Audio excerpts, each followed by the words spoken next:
Okay, so we are making the same video that we made a few days ago in regards to the Detroit Red Wings and one of their absolute superstar forwards. Last time we talked about some comments made by Patrick Kane in regards to his future with the team. This was from about a week ago, and while I don't like continuously repeating topics over and over again, we did have ourselves the Red Wings post-season press conferences, and there was a lot of information. I mean, we had comments from everybody. Stevie Y, Derek Lalonde, a whole bunch of other players. They went out there and had their thing. The Grindline guys had their summary on Twitter, which I do want to cover at some point. There's a lot of juicy info there. Of course, shout out to the Grindline guys as always. But in this video, I wanted to talk about the biggest and most important Red Wings question heading into the next few weeks.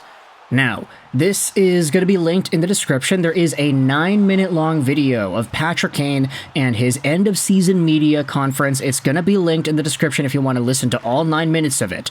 I'll also leave a link in the description, though, to this article published on HockeyLatest.com by Julian Trecker from earlier this morning, because what he does is he transcribes a lot of the Patrick Kane quotes in regards to his potential return to the Wings.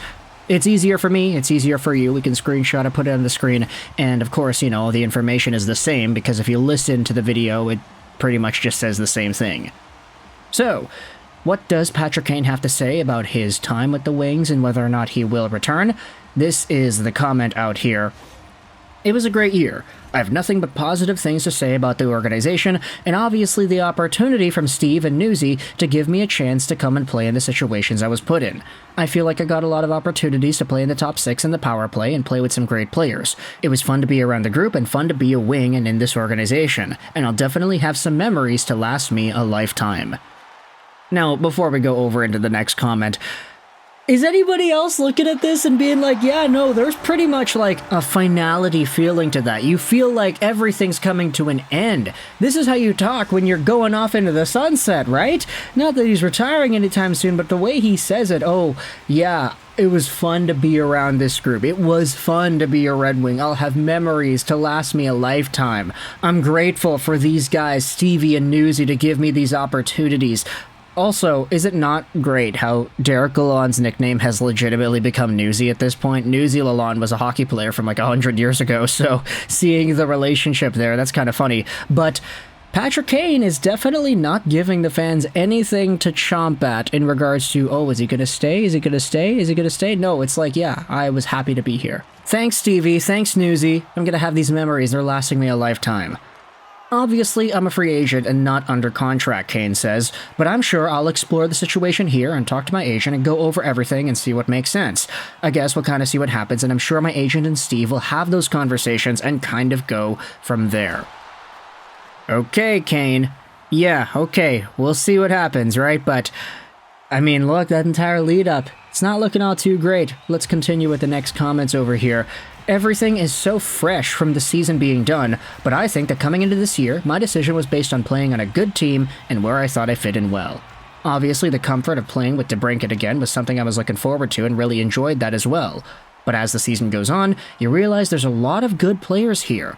I was put in a great situation to succeed and played a lot of minutes with good players. I was really appreciative of that. Gosh darn it, man. The amount of times he says I was appreciative of the opportunity. I was playing with DeBrincat. I was this, I was that. He's a master at this, dude. Somebody call him Joaquin Phoenix at this point, because this guy knows how to play with Detroit Red Wings fans' minds. If Patrick Kane ends up re-signing with the team, he comes back, this entire thing doesn't mean anything, and we just panicked over nothing, then hey, I'll give props to this guy for his PR game. He definitely knows what he's doing. Final comment over here, though. I think from being in Chicago for so long and going to New York and then coming to Detroit, I may be looking for some stability as far as term. But I think that the right situation matters too. So whether or not the Detroit Red Wings are going to be that situation, who really knows? The conversation really is there that if Patrick Kane wanted to go to a contender, not like a pretender, Look, I know the Wings are good, and I know that they had a chance of making the playoffs, but let's be real. If they made the playoffs this year, they would get smoked. They wouldn't have won multiple series in a row like some other teams could if they went out there and got Kane. Especially if there's a team that plays with a lot of pace, if they play with a lot of speed. Patrick Kane could fit well in that kind of system because it could compensate for his lack of speed. There would be teams that would go out there and ask for Kane, because he was a point-per-game guy after hip resurfacing surgery. I mean, 47 points in 50 games played, just 2 seasons removed from being at 92 points in a year where he had himself all of these setbacks. Patrick Kane has redeemed his value to a magnitude that a lot of us didn't really think was possible. And making $2.75 million a year on top of that at 35 years old, this is a guy who could command a significant raise, and it would not be all too unrealistic. We had our conversations with the Detroit Red Wings. They have to re-sign Raymond. They have to re-sign Seider. If you're bringing back Perron, you have to decide that soon. Kane as well. But because Kane was so good, there's no doubt that there will be a lot of other teams that would be knocking on his door. And it really does depend on if he would want to stay in Detroit more so than those other opportunities. He's saying, hey, he's leaving the door open. He'll talk to his agent. The agent will talk to Stevie. We'll see what happens. Yada, yada, yada. It's the same story every time. But from the way things are going, I don't really know. Like, if I was a betting man, I'm not, but if I was, I'd say that Kane is gone. Honestly, like, it's one of those things where it's like, if you can, you will. If you can, you will. If you wanted to, you would. If he wanted to, he would. We make time and give effort to the things that we care about.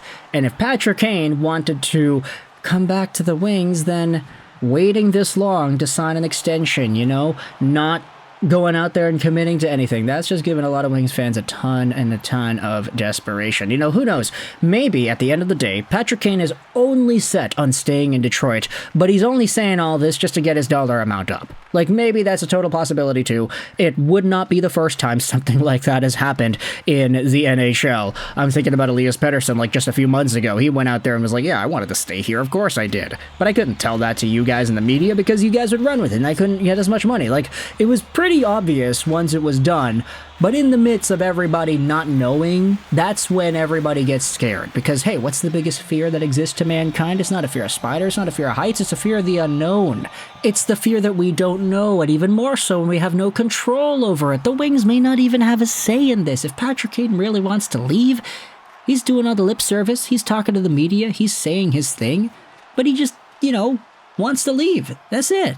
Either that or he wants to stay, and we'll see what happens here. At the end of the day, it's really going to just boil down to Kane himself. You can't go out there and say, oh yeah, it is or it isn't. Like, we'll see what other offers are there. I feel like with all the circumstances, Kane's age, Kane's recovery from the surgery, Kane's point production, Kane's earning potential in the market, and his desire to win a Stanley Cup, it's either going to be Detroit 100% or another team 100%. He is willing to leave.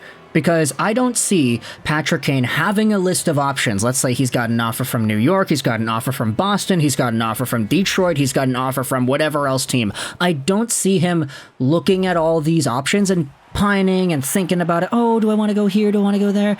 Okay, let's just go with Detroit. In my mind, Detroit wins 51 out of 49. No, it's not going to be like that. It's going to be either Detroit 100 or no Detroit 100. Because if he wants to stay here, it's not going to be because he has a better chance to win here compared to Boston, for example. It's going to be because he just likes it here. He likes the organization, he likes the team, he likes the players. He said he likes the team and he likes the players. But who really knows where that's going to take him, right? So let me know your thoughts in the comment section below about Patrick Kane, especially after the long-winded comments he had in this press conference from today in regards to his future with Detroit.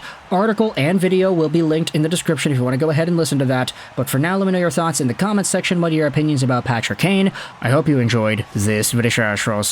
We'll go over the press conferences from Steve Yzerman and Derek Lalonde in another video tomorrow because I wanted to gather up a lot of that information as well separately.